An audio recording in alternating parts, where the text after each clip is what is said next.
mwisi y'imbaraga ndetse n'ibyaha. Deals are made in the shadows. Ubucuruzi butandukanye busigaye bukorerwa mu mwijima. Trust is broken. Kwizerana n'ibintu bitagishoboka. One long move. Indambwe imwe uteye ishobora kwangiriza buri kimwe cyose warugezeho. Black market chapter 5. Iyi ni Black Market chapter 5 za filime z'ubwenge.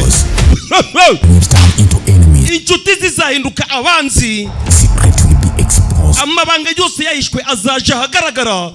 As times run out. Uko iminsi ikomeje kwisunika. Battle. Kurokoka bisaba kurwana. Kurokoka ni urugamba. This time. Kuri iyi nshuro. That's business. Ntabwo ari business gusa. Get ready for the fight. Ahubwo ni ukurwana. Uri kurokora ubuzima bwawe. This is the black. We are the survival means playing the game. And no one plays fair. Kumenyo. The Black Market chapter 5. The Black Market chapter 5. Akaga filime karaje vuba. Guturuka muri kicumweru muratangira kukabona. Reka mbereke sasa.